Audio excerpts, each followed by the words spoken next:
So before starting the preparation for mains in GS3 particularly, we must know what is explicitly mentioned in the syllabus given by UPSC. So this is the printout we have, and we'll look up point by point what does this syllabus has to say. So in first, it talks about the Indian economy and issues related to planning. Then it talks about mobilization of resources. It talks about growth. It talks about the development and employment. So all these aspects of the Indian economy and the history relating to this is being dealt in this point. Then the second point talks about the inclusive growth and the issues arising from it. Then the third topic mentions about the government budgeting.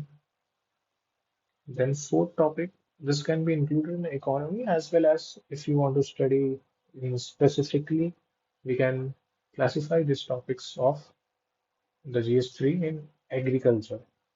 So it talks about the major crops, what is the cropping pattern across India. Then it talks about different types of irrigation, what are the irrigation systems.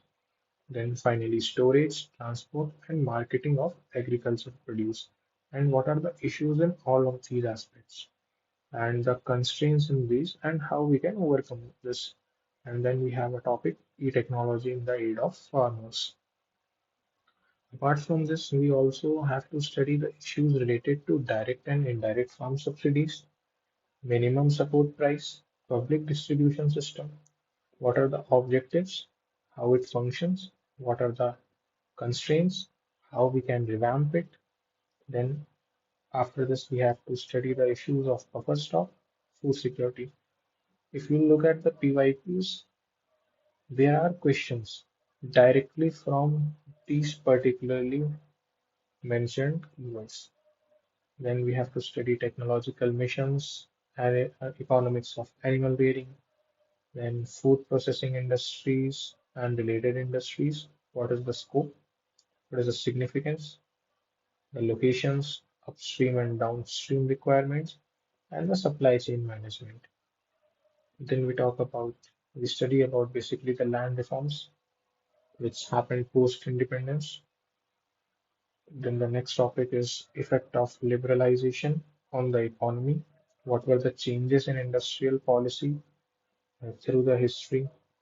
Like we had industrial policy of 1948. Then in the 1950s, we made one of the industrial policy, which is also known as the Economic Constitution of India.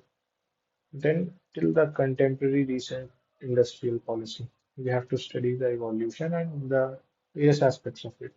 Then what were the effects of this liberalization on the industrial growth? Basically, this is talking about the reform period, 1991. Then in infrastructure, we learn about energy, ports, roads, airport, railway, etc. And this etc. brings a lot of things.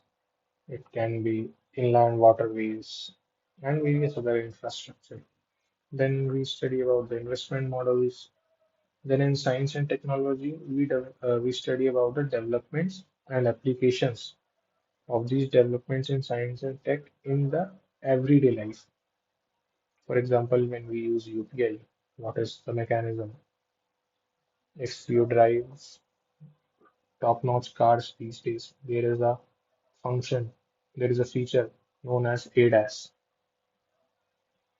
So, general science and application in everyday life.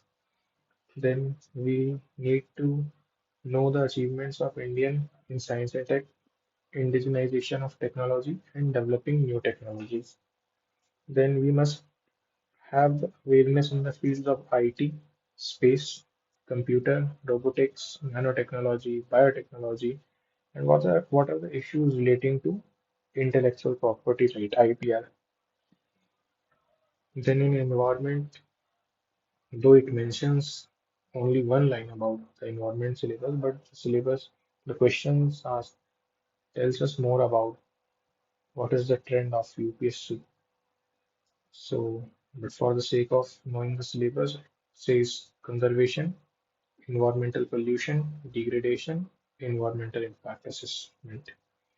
Then we have disaster and disaster management.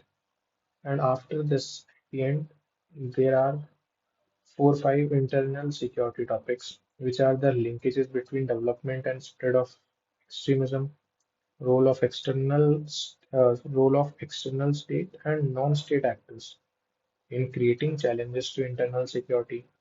Then challenges to internal security through communication network, role of media, social networking sites, and basics of cyber security. We have to learn money laundering and its prevention. Then security challenges and their management in border areas, linkages of organized crime with terrorism, and at the end, various security forces and agencies and what is their mandate and how are they operating. So we must have knowledge about all these. So this was in very, very brief, I'll say GS3 syllabus. Apart from this, there are various other topics which are all important but not explicitly mentioned in the syllabus. And to understand those topics and those trends, we must refer the PYQs.